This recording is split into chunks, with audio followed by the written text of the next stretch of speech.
welcome you again to Beyond the Noise, where we try to get past the surface rhetoric. We try to get past the blanket statements of I had to work hard, I pushed through, and all the other things that people like to say that's a cliche. We want to understand what you did to work hard and how you pushed through and what are the tips that you can give to other people. Now, usually on the show, I have with me the round-faced Mexican girl, Miss Gracie Dagnino, but she is out once again saving the whales, and I've been talking to her. And look, because she's not here, I can say this.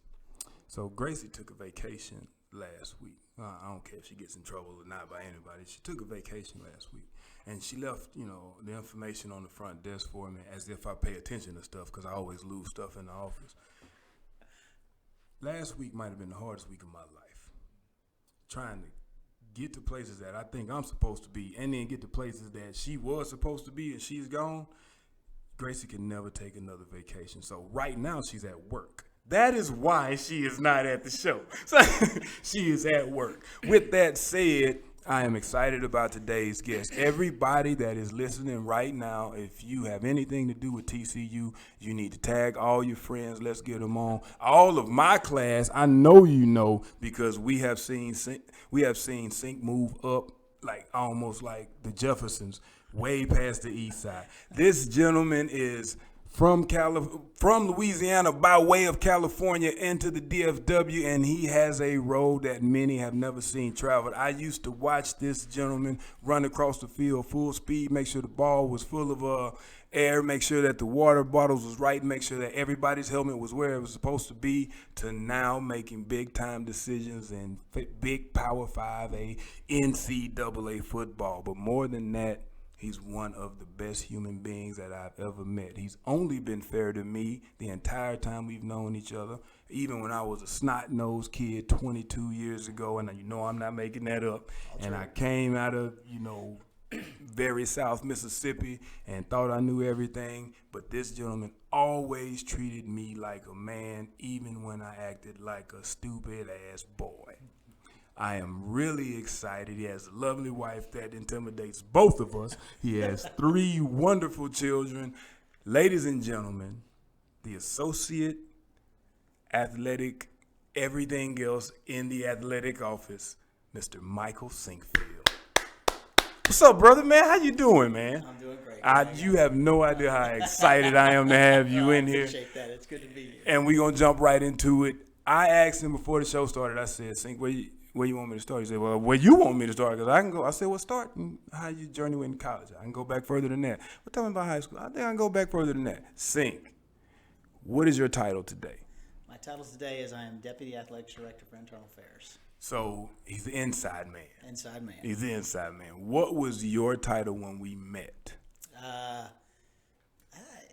I was just 1997. athletic equipment manager. I'm not quite sure what my title was. I never got caught up in those, but I think I was just athletic equipment manager. Athletic equipment manager. Talk to me about how you got started into that role that catapulted you where you are today. Well, like we said before we started, we go way back. It really goes back to I played Little League football, just like a lot of people, and loved the sport of football. Always wanted to be around it, and went to high school and figured I was going to try out and play football. But I was a little bitty fella. What position? I was actually, who knows? You just wanted to play. I just wanted to play. I wanted to be around the game. I wasn't very good. Even in Little League, I wasn't good. I just loved to be at the game. I loved to practice. I loved the camaraderie, being around it. Loved the sport. Always have. And, at that time, 4A was a big high school. So I was at a 4A high school. That's I go to try out, and Coach goes, we got 2 problems, Michael. You're not very tall and you're not very fast. So we don't have room for you. And was this before the tryout? Yeah, I might have run a 40-yard dash. Yeah, so you didn't really get it. But, just didn't even have an opportunity. I knew that. It didn't bother me. But so my response was, which you don't see this anymore, is like, okay, Coach, what can I do? I want to be involved. And I go way back because that's what put me in a position where I looked at myself just to serve others. And when was this? When was this? Yeah, what year? This is my freshman year, so you're talking 1982? Yeah, so somewhere in there? Freshman year of high school. You were bypassed for an opportunity, and then you sidestepped to try to find another. So I went. He's like, help in the equipment room. So I did that. Helped in the equipment room. Liked what the training room was doing. I learned how to tape Michaels and do that. Then I actually had the opportunity to go to college to be a student trainer. Wow. Had very small scholarship money offered to me, but I went to LSU as a student trainer. Scholarships were awarded on merit back then, and after 1 year, I was on full ride. I Wait, spent a couple years working wait. Scholarships were rewarded on merit. on merit. People, explain that concept. I was, you can come here. We've got room for you. Student trainer. Your scholarship, your first semester is going to be evening and weekend meals, which was basically eating at the training table. Eating at the training table. Didn't really help the family much, but that was fine. Did that. By my second semester, I was given room, board, and books. So it went up. And back then there wasn't a stair step. There was a certain number of scholarships allocated to the unit, and you worked hard, you deserved it, you earned it, they put it on you. And so by the time I started my sophomore year, I was on a full scholarship. And that, see, we can live right here all day. So you went from all I want is an opportunity to you became valuable, a necessity, because they paid for you to go to school. Sure. I mean, they didn't do it just because they liked the way you high-fived. Right. You were actually adding value. What things did you do outside of the job? What did you do outside of what you were asked to do? That's the question I'm asking. You know, I wish I could remember that far back, but I just remember that's what I wanted to do. I wanted to spend the time there. I was first in, where last you wanted to leave. to be. You know, probably what I didn't do, I probably didn't take very good care of my academics, because eventually I was a 6-year student. You know, I laugh. I was simply majoring in eligibility, but also it happened where after 3 years in the training room, I realized that this wasn't where my heart and passion was. And them guys down the hall in the equipment room were having a good time. Yeah. And the gentleman that was running that, Mr. Jeff Boss, you've heard me mention the name before, he identified me and said, hey, if you have the word got around, I had to go to him. But I went to him and expressed an interest in moving over, and he made it work. And again, same thing, different scholarship pool, merit. He kept me on full scholarship, and so I went in and worked with him, and then that's what really started my career. So then I fell in love with the servant side of being an equipment guy, and the helmets and the pads and all of that. And again, all my focus was on that. And so I graduated in May of 1992. In July, interviewed and got the job at East Carolina as a head equipment manager. I was the youngest equipment manager in the country at that time. Really? And went there. I was 23 years old. And walked in, and they handed me the keys to, and at that time I was in charge of the purchasing for 20 sports, and I was by myself. And then spent my 3 years there, and then as luck would have it, a longer story, it brought me on to TCU, and you know, we've just continued to work hard and ask for nothing ever since. Yes. So I'm going to ask you a question. At 23 years old, Sink, you're trying to gain the respect of 18-year-old hard heads, a room full of testosterone. We all got answers. And the equipment guy, a lot of times we act like it's there for our own beckoning call. Now, I watched you work, and anybody on the line that knows, anywhere between 97 until Sink walked out of that office, he commanded and demanded respect. How was it at 23 versus your transition into TCU? I didn't look at it any differently. True story, I go back, and there's a beloved guy in the coaching profession named Ruffin McNeil. So Ruffin McNeil has since gone back to North Carolina. Ruffin was the defense coordinator at East Carolina when I first got there. And he was the first person that really challenged me, that I felt like I was challenged. Because, to be honest, I came in, I started on July the 26th or 7th, fall camp starting. I inherited a mess. Next week, A whole different day and age. There was nothing. I mean, you were getting by on shoestrings, literally and figuratively. And everything that was there I inherited. And right out the gate, we got a picture day, and Ruffin, who's a large man, his pants weren't there. And he took that as an opportunity. I don't know if he was doing it on purpose, but he unleashed on me like it was my responsibility. And I didn't bat an eye, continued to move on. But when that day was over, I went back to him and I addressed him, but I didn't back down. There you go. I didn't cower to him. I stood my ground. I was like, Coach, this is what I'm dealing with. I just need you to understand that. I ran to the extra large men's store this morning at 5 a.m. to go get these pants for you to make it work, just because nothing else was here. Right. You know, that somewhere in that area. But from that point forward, Ruff and I had a great relationship. And because I think I tried to look at it where that was the only time I felt like I needed to prove my age, that, okay, yeah, I'm the young guy on the block, but I earned this opportunity, and I'm going to do very well with this opportunity. Just give me that chance and let me do it. Right. And I didn't do it. And the players back then knew that we didn't have a lot at East Carolina, but I do remember they all recognized it because I was always there and always busting my butt. And if I had to tell them no, I found a way to tell them yes. What do you mean by that? Can I get this? No, we don't have that. But we can do this. Yeah. What do we do this? Yeah. I can't do this with this pads. I can't do this, or I can't things that you can't do. But I tell you what, I can make this better for you. So you were looking for solutions the whole time. All about solutions. So basically your career is solution based. Yeah, I look at myself as a servant. I mean, I want to serve others, and at that time, that was my role. I'm serving those guys. I looked at it, and the same thing when you were playing. Mm-hmm. What can I do to help young men be successful in the field of play? Yeah. Sometimes it's looking good. Sometimes feeling good. Sometimes it's just a mental state. If I do something that makes something for them feel better, they're going to feel better when they hit the field. And if that's my contribution to wins and losses on the field, then I feel good about that. As a young coach, as a young equipment manager, as a young person in a managerial or a dictator role, how do you manage that? How do you manage that line between standing your ground, improving, looking for solutions, or being in a position where you don't have much, so you're trying to go ask for stuff? So what was it that made you different in the fact that you were looking for solutions, and how's that mindset different than ones you see when people don't move up from the ranks? Well, maybe it could be because it's. I don't know if it's going to sound fair or not. It's I'm not about excuses. Right. If there's something I can do for you, I'm going to do it. If it's within my power and I have the resources to do it, I can do it for you. I'm going to do it. If there's a couple lines I always followed. Is it legal? Is it ethical? Is it the right thing for you to do? It's legal. Is it moral? Go do it. Yep. Yeah. And if it makes sense, I'm not going to, as an equipment guy, I did a lot of crazy stuff with equipment, but I was never going to go to the point where I was going to put you as a player at risk by customizing something that's going to cause you to be hurt. If I felt comfortable I could do things that make you a better player, I'm going to do it, regardless of the resources I had. Sometimes it's just effort. You come from a place of service. Do you think are there times that you can talk about where somebody took your kindness for weakness, or they looked at your opportunity to help them as something that was an expectation?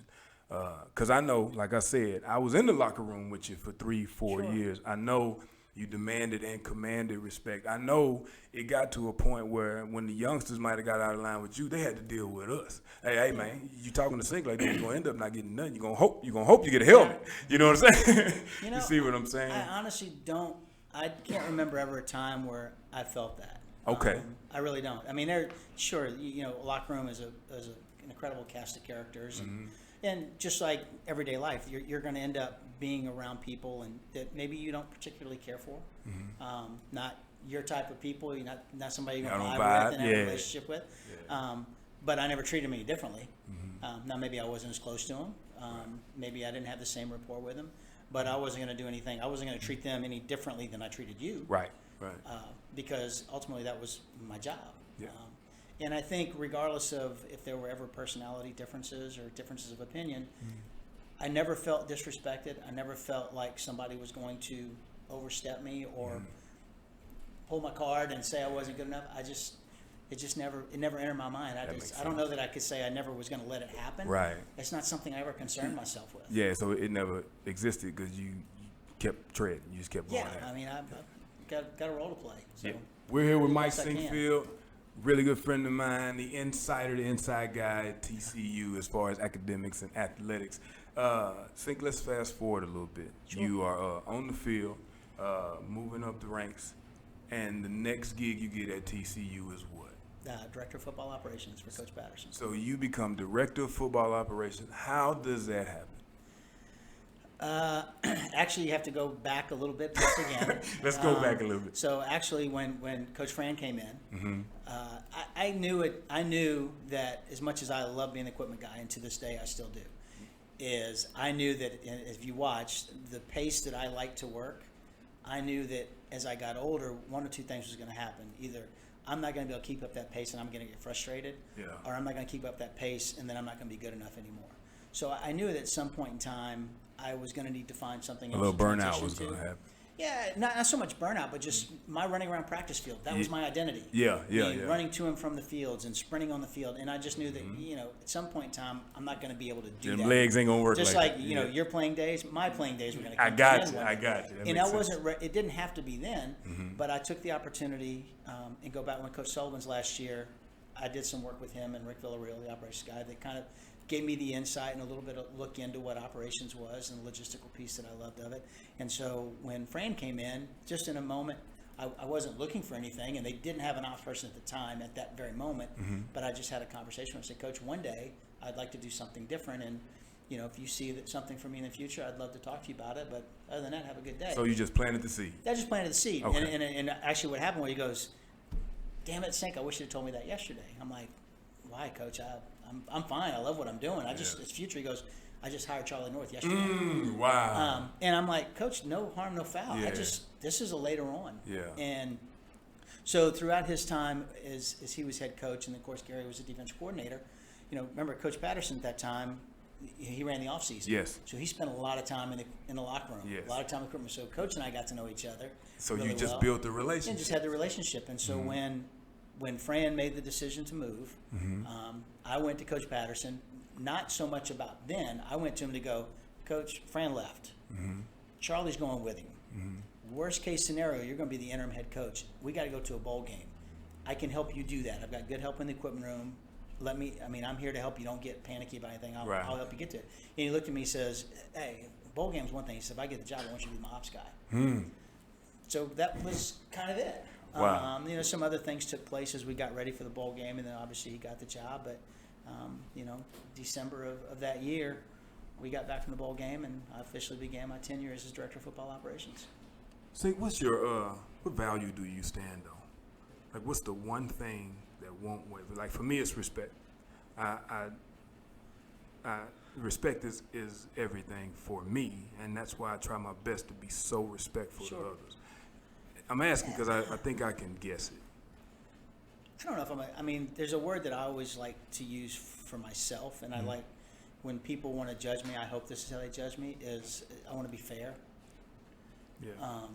I want to work hard. I don't ever want my work ethic questioned, but I want to be fair. Yeah. Fairness and kindness is what you would say. Sure. Because it's hard to have that kind of patience. So for you, the ops situation, was that wasn't a dream job for you? That was just, you were looking to move around, basically. I didn't plan any of this. Right. I didn't plan to be where I am today. I didn't ask to be where I am today. It was just, that was the next step. I saw that as an opportunity. It worked out, and then I embedded myself in it and tried to do the very best I could, not only for myself to learn, because I'm green. Yeah, I love my man Charlie North to death, but it's not like I had a lot of pointers to pick up from. Right. That book was pretty empty. Hey, brother. And so, and Coach was great because we were learning and growing together. It was his first time as head coach. Built a great relationship in the program from there. And so as the program got more successful, I, by chance, got to know more and more people, got more involved in things, and AFCA and some organizations that we were a part of, got more involved in bowl games. So I met more and more people, networked more and more, and I took it every step as just to learn. And it wasn't an aspiration to be that. It wasn't an aspiration to move further. I just wanted to be the best I could be, and then ultimately I wanted everybody else around me to be the best they could be. So I wanted Coach Patterson to be successful. Yeah. And how can I help him be successful? Yeah. How can I help our players be successful? What role can I play that ultimately I looked at it, coaches coach, players play, what else can I do to help? Right. What do you think that, Kenny, can we have any, do you know, and we got Kenny on the line, I'm going to put him on the spot because it's going to be real difficult. And we got to get Gracie from afar. You got any questions on the line you see? Anybody asking any questions? Oh, I'm not looking at Facebook. Okay. All right. Check it for me, Miss P. Check it out. See if people got questions. See if we can. Some people I may not answer. We'll shut them on down. Don't even worry about them. But I think that's. What were some of the things that you ran into or ran up against in your first year of ops? Because you're brand new. That's my first question. Like, what are some of the things you ran into, and your attitude towards your job? Where do you think that came from? So what were the difficulties, and you getting through them, you'll explain, but where do you think you got that attitude of, that work attitude from? I probably was raised that way. Probably my father. Yeah. I didn't, I never saw this in myself. So, but I got, when I got my first job and left East Carolina, And Jeff Boss, who was equipment manager at LSU, beloved guy, passed away from brain cancer in 2003. Greatest mentor I ever had, and there's a lot of us that wouldn't be as successful if it wasn't for him, those of us that worked for him. And he sent me a handwritten note. He was a big handwritten note guy. And he sent it to our parents too. I didn't know that at the time. Wow. And he wrote me my first note when I got the job at East Carolina, and he made a comment. He says, he referenced me to Bill Arnsparger, who was the head coach at LSU in the mid-'80s in the Miami Dolphins. He said, and he wrote, and I'll never forget it, and I kept it. It's like, you remind me so much of Bill Arnsparger that you never knew how to take no for an answer, but worked hard to get to the right way. And something like that, I'm paraphrasing a bit, but that was like, I guess that's it. I didn't take disrespect. I never looked for it. I never felt like anybody tried to overstep me. I never felt like anybody tried to take advantage of my age or youthfulness. And I had the same thing, even when now at 20, however old I was when I became the director of operations at TCU. I was still a young guy in the business. Right. I didn't think of it that way. I mean, age is a number. Now I say it the other way now. Age is a number, but I didn't think of it. It's just like, I've got a task to do. I've got people to serve. I have responsibilities. Go make the best of it. Wow. That is extremely powerful, because me, I got to be honest. You got questions? Give me one. I want to say that I'm selfish, Sink. I really am. As you can't tell, I'm gonna say what I'm gonna say before we get to the questions. Now, and a lot of the things that I've always said, the same thing that's helped me be successful is the same thing that's created the problems in my success. It's hard for me to fathom that consistency with that kind of attitude, because I've always shot at something specific and made that the important thing.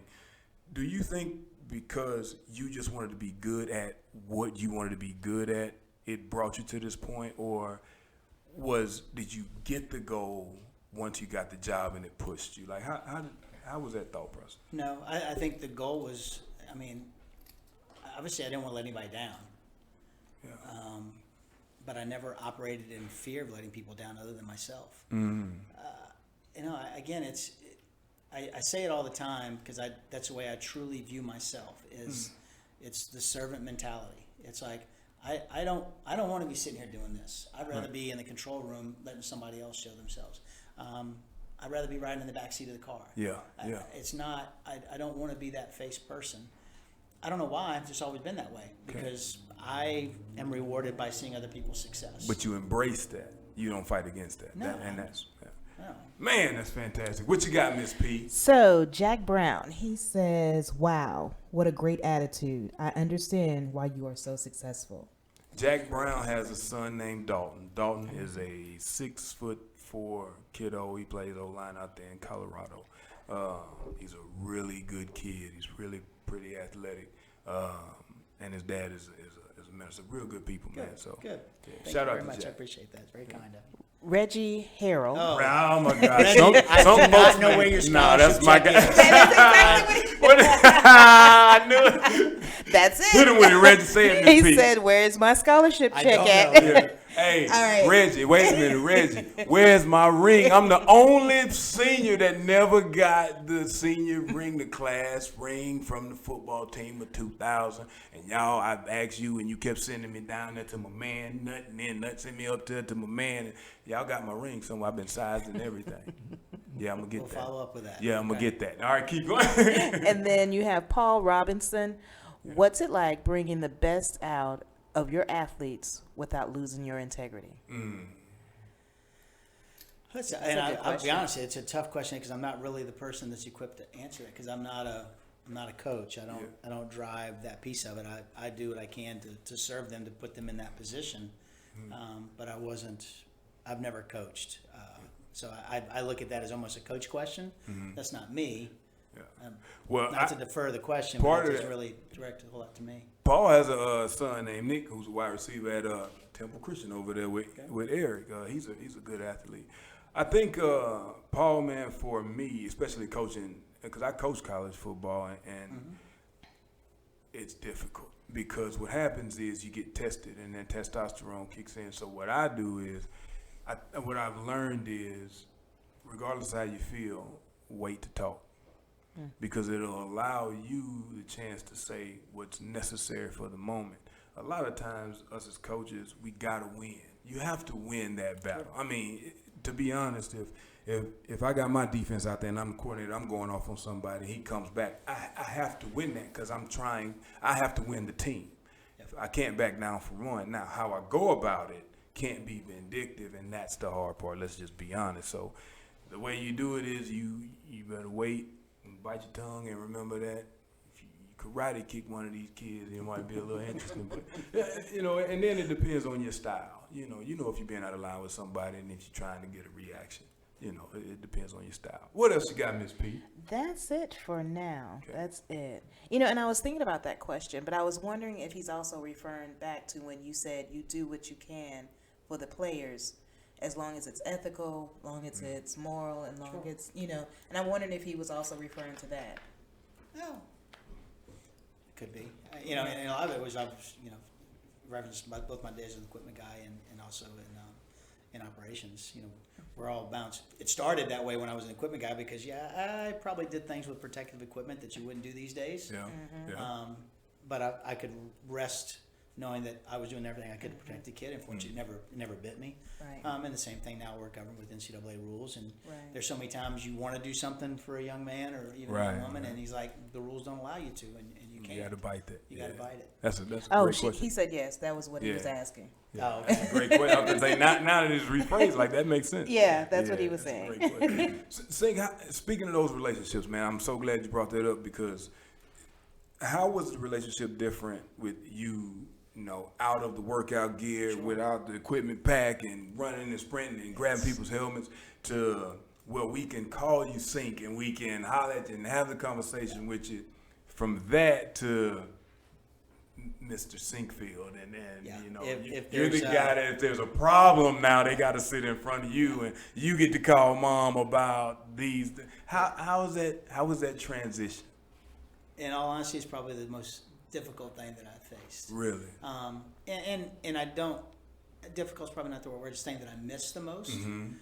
Because yes, as you and I talked, the players that I knew in the locker room at East Carolina, the players that I knew in the locker room at TCU, yourself, your class, that I knew because I dealt with them daily in a locker room setting. I'm on your turf. Yeah, we're in the same. You're in our house. Yep. Those players that knew me as the ops person, as the equipment guy, changed a little bit once I got into ops. And the real transition was once I got through a whole cycle, and now there was no one left on the football team that knew that I was the equipment guy.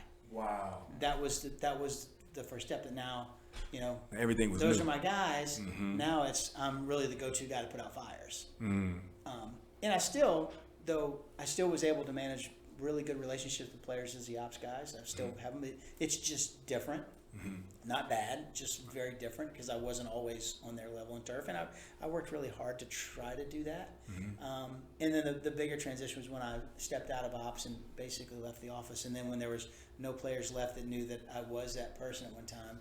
That's the thing I miss the most, and now it's harder today than it was when it first happened. Just we're my office is further removed. Right. Their schedule's so full, it's hard to even build the relationship. So and now you give 2020 what it is, it's even harder. And then you give us, because we're now as an alumni, I get to see it differently. Right. But you now, out of that direct connection, you see it differently. What do you think is the most important thing as far as communication now, especially in today's time with coaches and other authority and staff and even GAs with the players? What's the most important thing to keep a team together for an opportunity to win? Well, communication. It's like what type of communication. And communication is a great challenge these days. First of all, as we were talking, you've got young men that's how they communicate. All day. It's text messages. Yep. It's social media. It's whatever these apps are. I don't know. And now it was always great because then football would come and you've got meetings and you've got activities and you're bringing the team together and you're building, a team and teammates and camaraderie, and communication is better there. And now we go into this world where Now we're forced back onto these things, but in a different manner where it's Zoom and you can't be in close contact with peers and you're really meeting to go to practice. And it's harder, but you're trying to accomplish the same goals, but you have to work a lot harder at communicating. It's not just because, and Coach Patterson tell you, he said, eyes. I want to see somebody. I don't like talking on the phone. Right. I'd rather put the phone down and come to your office and have. We do it all the time. Yeah, we do it all the time. I'd rather that, and it's harder and harder to do in these days. And so it's trying to find ways you can do that and know that ultimately everybody has your best interest in mind. It's just a different challenge to try to communicate it right now. Is the challenge that we're trying to communicate the same way through different devices, or we need to find a better way to communicate through these different devices? Well, I think we're all learning right now. I don't have a great answer to that, but I think we're all trying to learn and adapt. And we are where we are today in this COVID world and the challenges we have with it. But are we ever going to go back to March 1? Right. March 13th, the last time we knew what that normal what school was. looked like, yeah. Are we ever going to get back to there? I don't know if we're going to get back there completely. Right. At least not in the very short term. I agree. So we have to continue to work with it and find ways to grow that way. So, and then you being so far removed now, virtually, honestly, and then physically, as far as your desk being so far removed, and still having to be directly connected. What are some of the things, I know the challenges, but what are some of the things you're doing to ensure that you're not just the guy who comes to snatch somebody up on Saturday, or the guy who does the head count? Most of it now is my relationship with coaches and staff. Okay. Those are directly involved with it, and whether it be the head coach, the assistant coaches, the ops staff, the recruiting staff. The staff is so much bigger now than it ever was when I was over there. Yeah. But knowing and just knowing that I'm there. I'm answering every phone call. I'm showing up. You call me, I'm going to hang up the phone. I'm going to walk over to your office. Right. Just being there and knowing that, hoping that coaches, particularly coaches and football staff, know that whatever I can do to assist you to go do your job, that's you're there. Yeah, you're physically there, and that's very important. Especially, it's hard for us to transition from people to know people. Sure. Like I still don't know how to. Every time I get a Zoom, I can start 30 minutes before it starts. I'm still 7 minutes late because something is always wrong when it's time to start.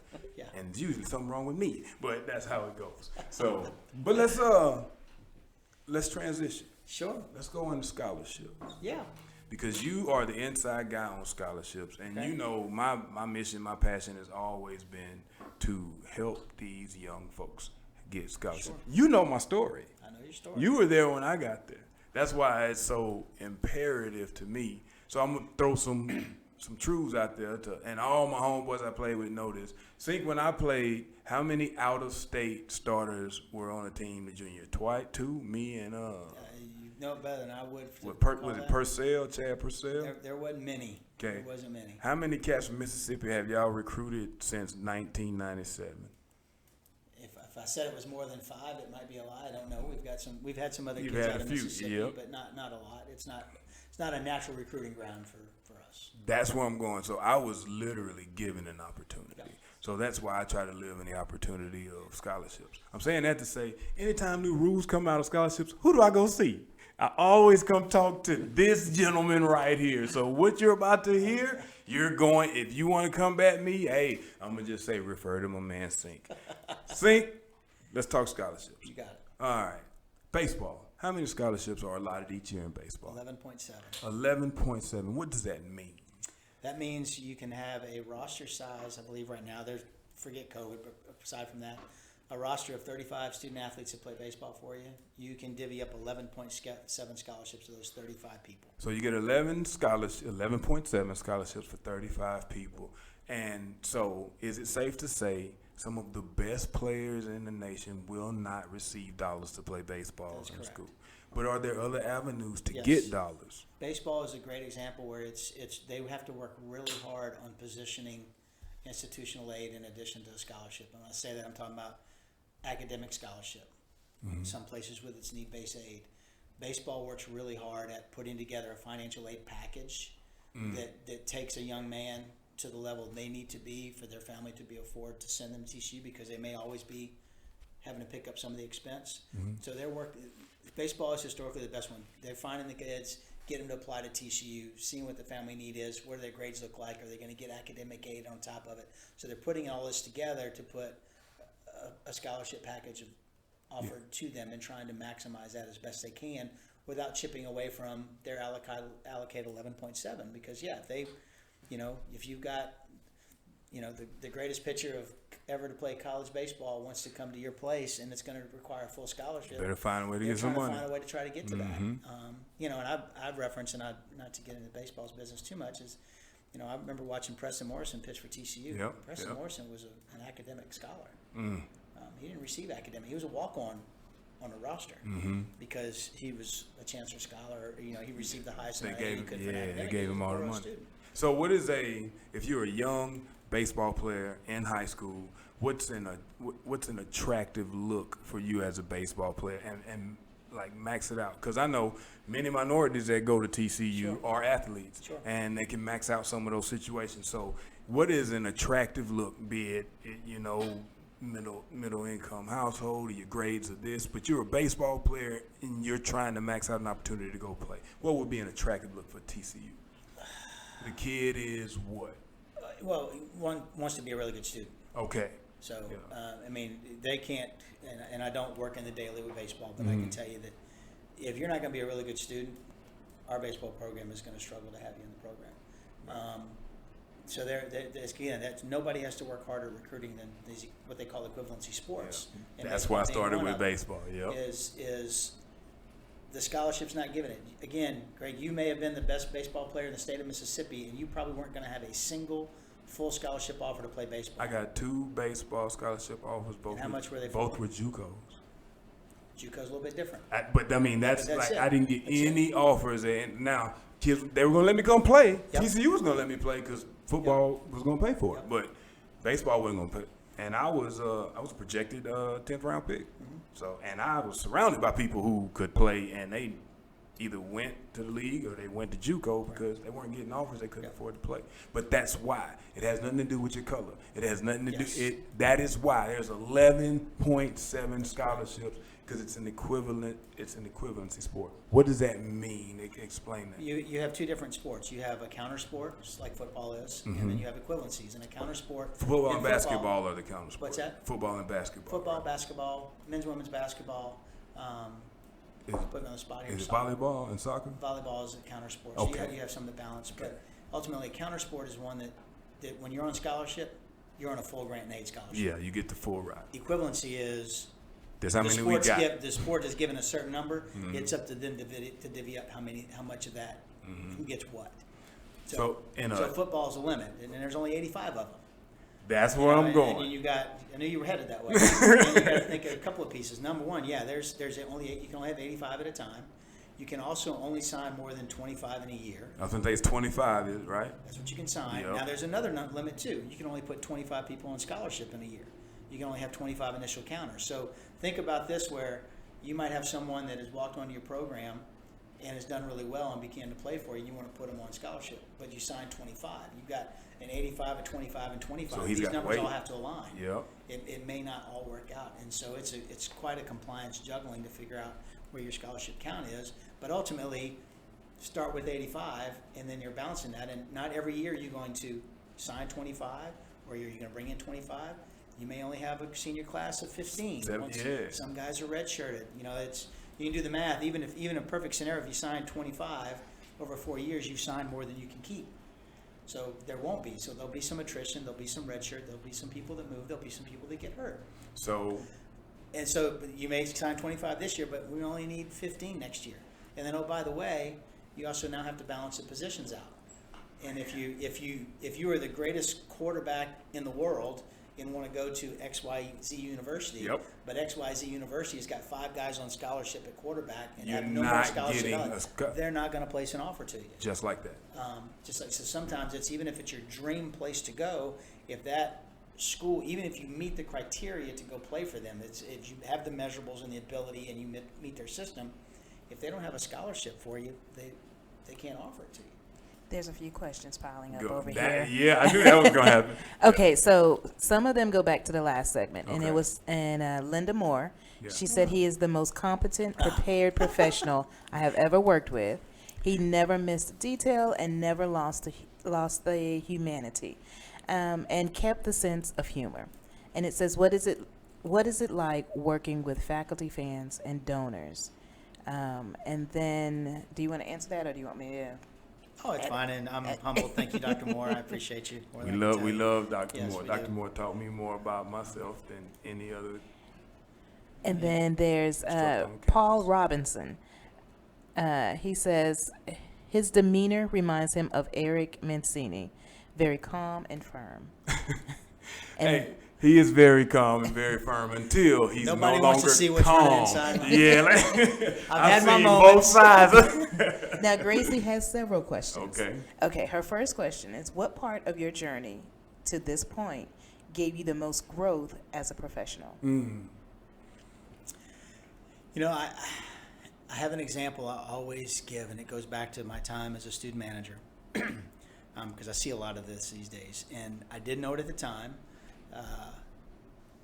You know, again, you're not always with people you like all the time. And Coach Boss put me in a situation that I scratched my head at the time. He purposely put me in some work scenarios with someone I didn't want to be with. 'Cause the job don't care.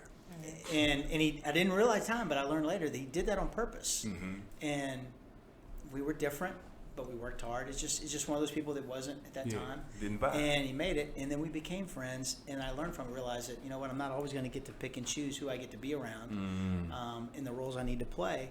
And that's something I've always taken with me. It's like, yeah, there's still, to this day, there's going to be people that I don't necessarily, I don't want to say get along with, but maybe not my style. But you know what? We've got a job to do. We have a business relationship. I'm not going to treat them any differently. I'm going to go back same thing. I'm going to treat them just as fairly. Right. And I didn't say equally. I said fairly. No doubt. different Trust me. things. I was gonna let you finish and go and talk about that. And so that was always, that sticks out. And that's a long, long time ago, and a very young person that learned that. But that's something that has always stuck with me. You talk about fair all the time, and I say all the time, equal ain't fair. I'm not gonna treat the bad kid and the good kid the same way. You're not gonna get the same rewards. Fair is you get the punishment, you get the consequences that's negative, you get the consequences that are positive.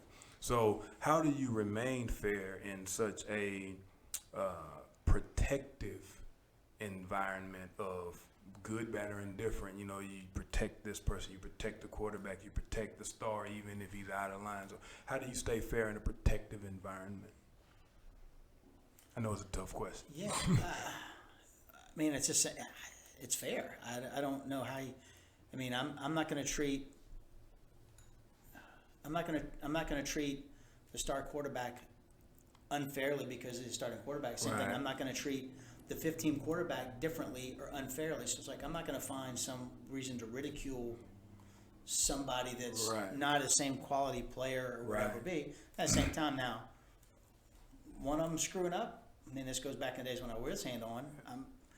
I'm an equal opportunity. I Yeah, mean, it's yeah. like Well, you know how it goes. I might have Yeah. a mind snap. And Yeah. I'm equal on either one of them, and that's at the moment. But it's hard to answer that question. That I live in those moments that if you treat people fairly, Yeah. and I try to live by that. Yeah. And, and again, it's same, and then equal's not always fair. Yeah, exactly. But fairly is important to me. No doubt. What other questions you got over there? All right, so going back to the scholarship, Yeah. does the 25 include girls? No, well, No, if you've got a sport. girl playing football, that's a sport. That's just Think sport. So the Okay. football's got 85 scholarships. Right. Baseball's got 11.7. And if I had to go through the roll call and bring my compliance but book, those no, are, we- basketball's got 13. Yeah. Women's basketball's got 15, I believe. Right. So it can vary by each sport. So it does not involve, it's not a, And then it's by level. So high level, Division One, or in what's it called now? now you're going down to FBS. FCS. But FCS has 65. 65 that they can break up into however many they need to. Because how many kids on the roster at a We're Division running One about school? 130 right now. So you got 85 scholarships, and there's 125, 130 people. 50 something of them are going there on their own merit, or they're trying to earn a scholarship, or they just want to be a part of the program, or they know they can add value, or the difference between a walk-on, or what are the two words? You have a preferred walk-on, and then you have the walk-on at the tryout that made the team.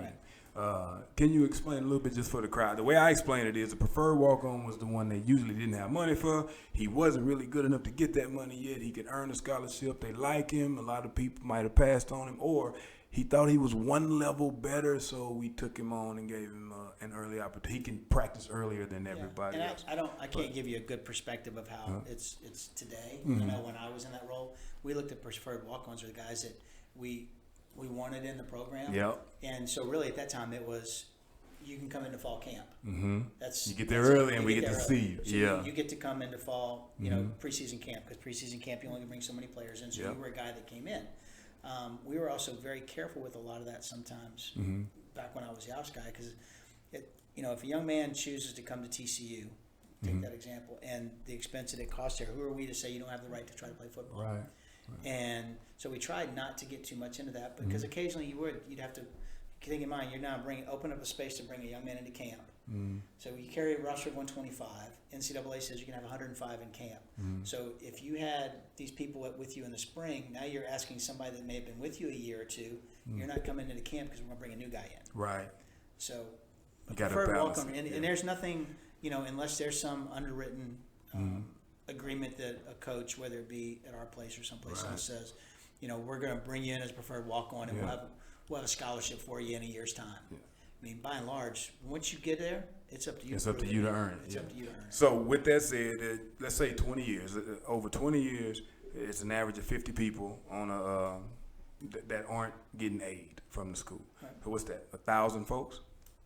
How many walk-ons would you guesstimate over 20 years, and those 1,000 people at TCU have earned a scholarship?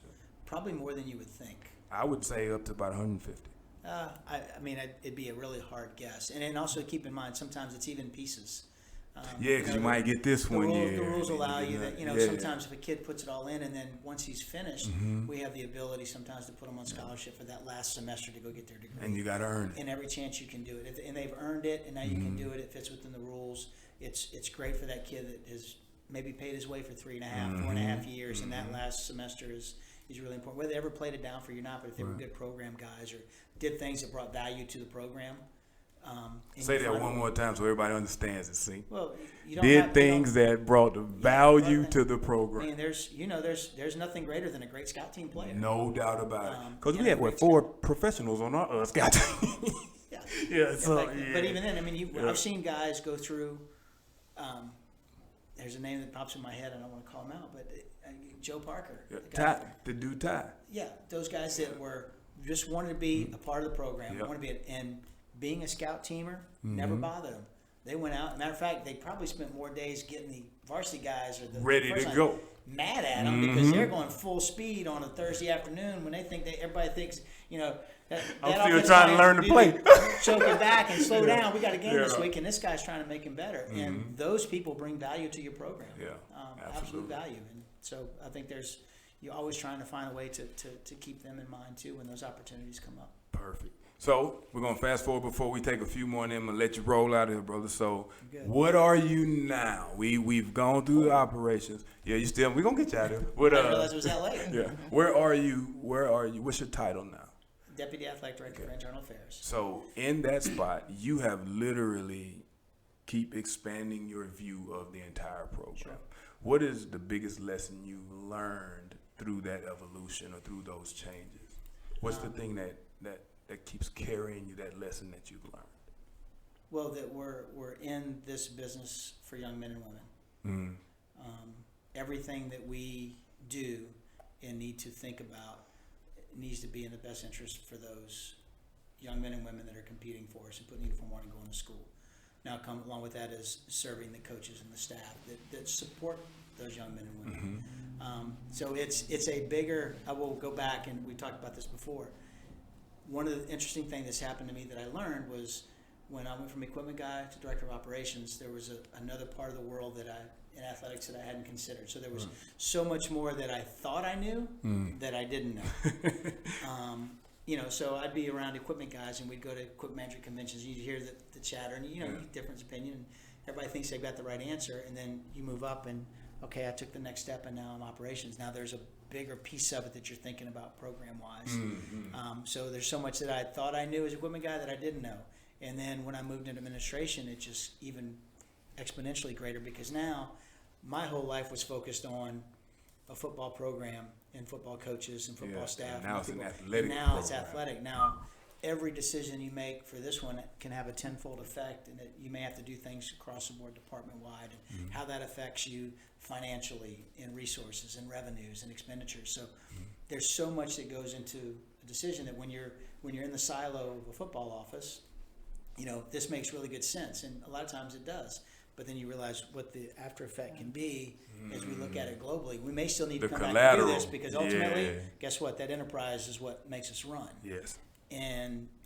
But things you do, it has an impact across the department that we've got to be considerate of the whole time. And then a basketball program, baseball program, soccer, volleyball, rifle, equestrian, you name them, track. They're all important to us. Got it. Any other questions you got on the line? There's still a few more. Gracie also asked, what percentage of the scholarships are allocated usually? What percentage of the scholarships allocated usually goes to female athletes? Depends on the sport. It's a sport. It's Each sport has a number. So, and again, I'm not as I have oversight of basketball and men's football, but there's the NCAA determines how many scholarships you can use at each sport, and then it's up to the coach to decide. If you're an equivalency sport, just like baseball, 11.7, the coach then decides in recruiting who's getting how much, but it is within each program. Is track and field an equivalency sport? sir. That's what I thought.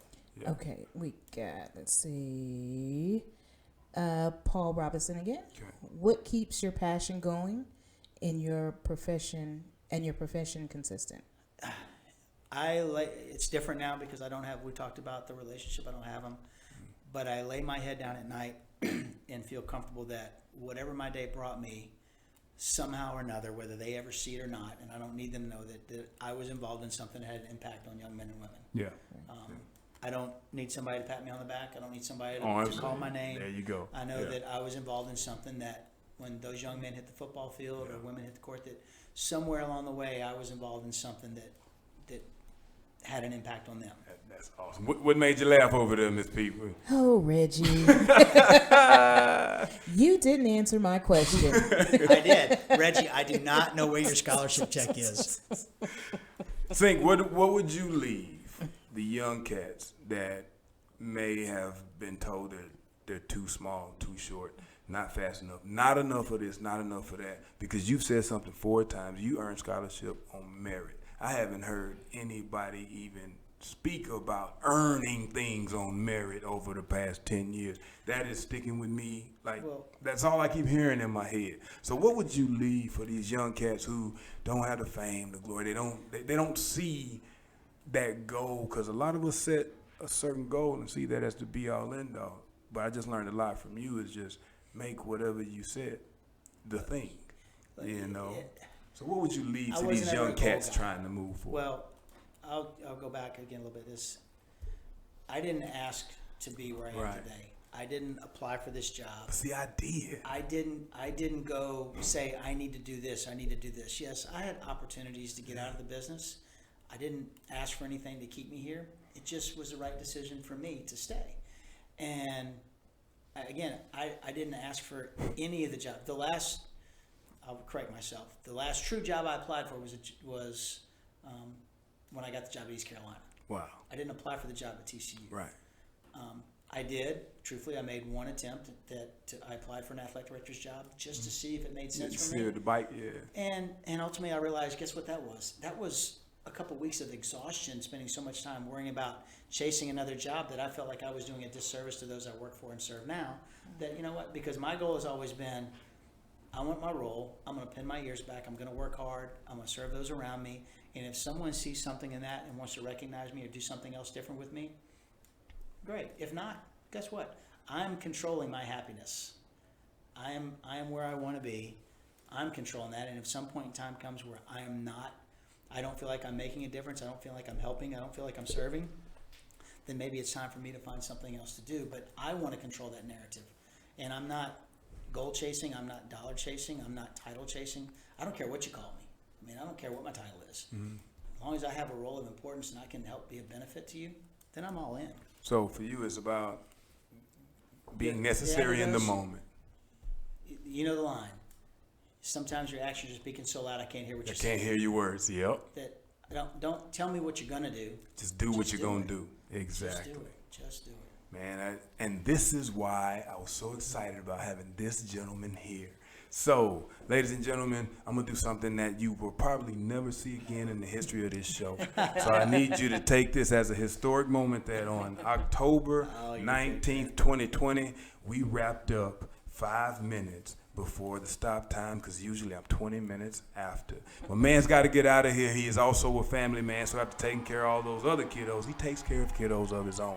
His son is an amazing baseball player, still a little thin in the frame, but he's getting big and wiry. He's my guy. Shout out, go do your thing this evening.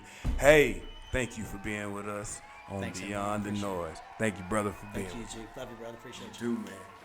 Yeah, I mean, that was... It's fast, huh? That goes fast. Holy cow.